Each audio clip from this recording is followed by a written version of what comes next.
Hi everyone, this is Jenny from Crafter's Companion. Today I'm going to show you how I color hair on this cute little girl from Crafter's Companion, of course. She's from our Angelica and Friends line, and I love her hair. I think it's really easy and friendly to color. So I've added it to our Spectrum Noir accreditation test because I think it's very easy for people to color this hair. And also it gives you the opportunity to practice curly hair as well as straight hair up here on the top. So here I've made a couple charts that are available on our Spectrum Noir website under the download section. And so here you see I've made several different color choices. I made red hair and black hair, which these two are requested quite frequently. I made a really black-brown hair. I made some blonde hair and some brown, etc., etc.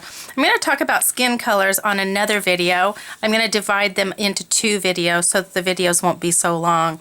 Here's another really pretty red one that came out, and I'm partial to blonde, of course, and I had to add in a purple because I had to do something fun. I like to do my little girls at Halloween time with like bright orange and lime green dresses and their hair purple. So I'm a little funny, but that's what I like to do. So here I've chosen a little girl, and I'm actually going to color this color here of hair. And so I like this color a lot. I'm going to use that one. It's very friendly. Notice that in our core packages, you can get the yellows right here. And this is right smack out of the yellows. There's probably not real yellow hair in the real life, but this is coloring. And so in the coloring world, we can color anything, any color we want. So that one's right out of the package, and it's very easy to use. So let's go ahead and get started on this one. I like to start off with my lightest color. I've already chosen my color palette down here, and so I'm going to use Golden Brown 1, Tan 2, and Tan 3. I also have a Tan 4 on standby just in case I think I need to add that in. So let's see if we're going to need to add it in. I start off with my lightest color. Down here, curly hair is a little bit tricky. And actually, once you do it a couple times, you'll find out that it's actually easier than straight hair. So there we go, we're a little bit closer. And so for the curly hair, I just kind of wiggle waggle my marker and leave me some white spots with my lightest color, and I leave it right there. So that was my lightest color, a GB1. Now I'm going to take my TN2, which is my next color, and I'm going to add in a little bit of the darker color. I try to go around some of the curls and leave some of the highlights that showing through, but you can't always do that. Every image has different type of hair, so you kind of have to go with each individual image. So there's my medium color, and now I'm going to take my darkest color, which is a TN3, and this is where the color really pops. So I'm going to go ahead and just add a little bit of the dark color. Right here I want this to look like it's underneath the top of her head. So I'm going to go ahead and put a little line, and then I'm going to add some squiggles because I don't want a straight line. You don't want to do a straight line. If you see, I'm just kind of randomly squiggling around my image. And I like it a lot. So there it is. It could be done just exactly like that, or if I wanted, I could add in a little bit of that TN4 for a little bit more depth. And I'm going to go back to my GB1 and just kind of soften some of these color spots. You can leave white highlights if you wish. It's totally a personal choice. Sometimes I like to do that, and sometimes I like to fill it in. So there it is. Let's go ahead and see what this TN4 does to it for the heck of it.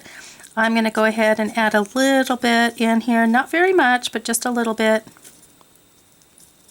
And some of the deep little crevices, I'm going to add just a little bit of this TN4. You can see it's actually adding a lot to the image.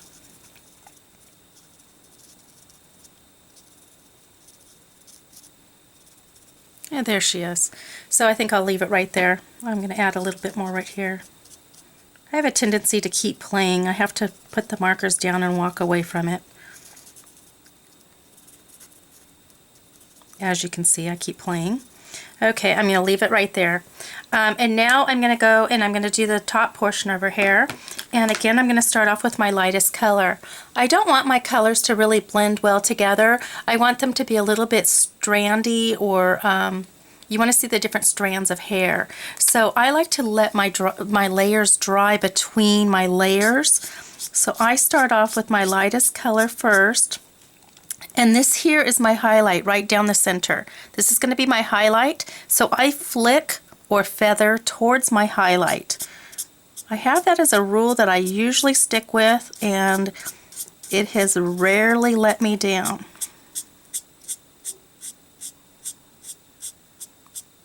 I'm stroking my pen. I start off heavy and I flick. So I'm lifting it up off of the edge of the paper. I kind of say it's like an airplane taking off. You go along the runway and then you gently lift up. So you flick towards your highlight. Now I'm going to flick back towards my highlight from this way. If it's easier for you, go ahead and turn your paper. Turn it whichever way it works for you. I say it's easier to move my paper than it is to twist my shoulder around. So, especially when I have a camera in front of me. So there's my lightest color. You can see that if I put another layer of the same color, how it's a little bit darker. Can you see how I got a couple shades of color just from one marker? So you can play with that, and actually you can leave it like that if you want to, but of course I want to play some more. So there's my first color, and that was GB1. So now I'm going to take my TN2, which is my middle color. It's not much darker, but this one gives it a little bit of a golden hue, and now I'm going to add in some tan. Whoops, I forgot to color her little curls out here. So let's just add some color out here. And now I'm going to just kind of give some dots, a little bit of color out there. Okay, so now we're going to add in our medium color. I'm not going to bring it out quite as far as I did my lightest color, and I'm going to use a little bit less of it so I show some of the golden color showing through. And I'm still doing that flicking motion where I'm starting off heavier and lifting up.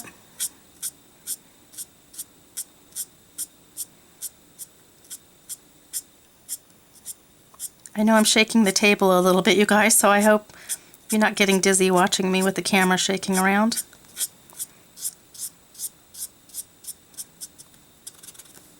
And now I'm going to go up here to our little bangs and add a little bit of color in. There's that. So I like it actually the way it is, but we're going to keep going just to show how you can add more depth to her hair. So now I have my TN3, and I'm going to add a little bit of color here. And each time I go darker, I use less of that color.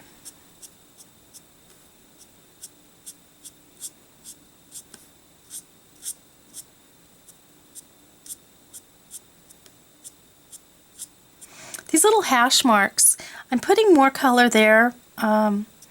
A lot of artists will put that there to show that the hair is tighter there in those areas, and so that's why I'm kind of focusing on that.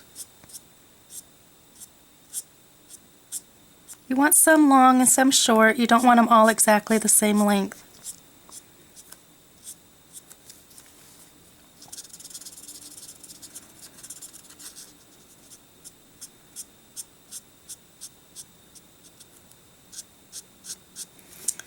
And there's my little girl.